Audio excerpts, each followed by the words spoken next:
Jag satte in 45 000 kronor, 46 000 kronor, 4 500 euro. Här satte jag in 10 000 euro, 102 000 kronor då.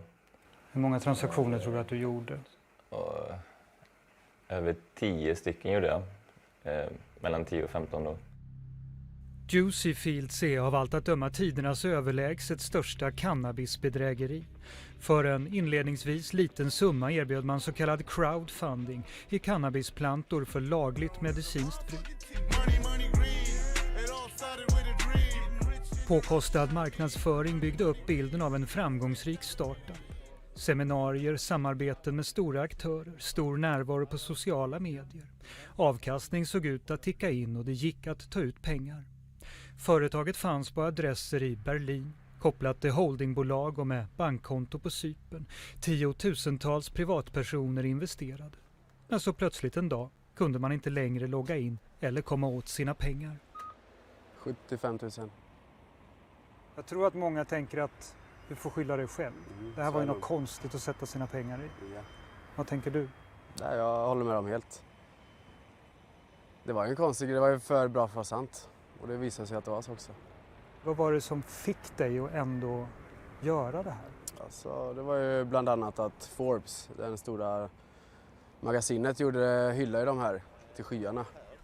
Han har nu samlat flera 100 drabbade. Imorgon lämnar man in en stämning i Luleå tingsrätt. De verkliga huvudmännen är alltjämt en gåta, men han riktar in sig på Facebook och Instagram i ett så kallat enskilt åtal mot Mark Zuckerberg, eftersom han tillät annonser och forum.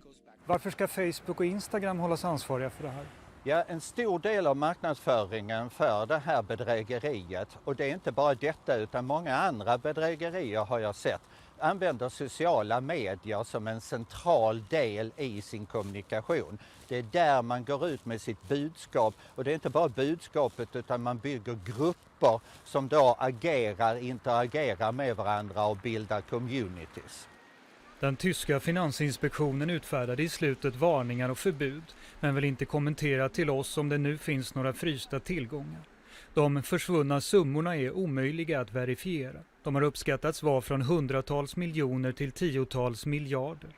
I den högsta ledningen fanns under 2 år 3 olika vd:ar, och en pekar nu på ryska huvudmän med identiteter som inte kunnat verifieras. 100% I would like to find these people. But I'm telling you, I'm not afraid anything because, you know, I'm innocent.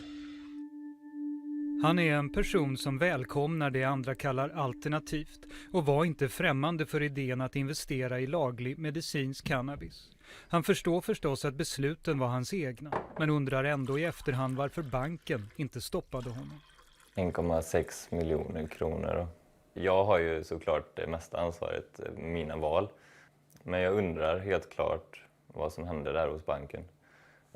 Jag har sett andra exempel då det har tagit inte mer än 2 veckor förrän banken har reagerat på mycket mindre scams.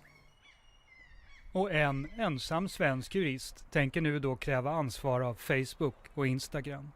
Någon måste göra det, och det har stört mig oerhört mycket att så många människor har förlorat så mycket pengar, och när de har gått till sina polismyndigheter, lokala polismyndigheter, så har man bara avvisat det och sagt vi kan inte göra någonting. Och det stör mig oerhört mycket att 125 000 människor har förlorat över 20 miljarder kronor, och man har samma prioriteringsgrad på ett sådant brott som en cykelstöld. This is not a prank or a joke. Efter att pengarna försvunnit dök denna video upp. Okända män som nu kontrollerar bolagets hemsida erbjuder hjälp att återfå pengar mot en avgift. Inte osannolikt ett fortsatt bedrägeri.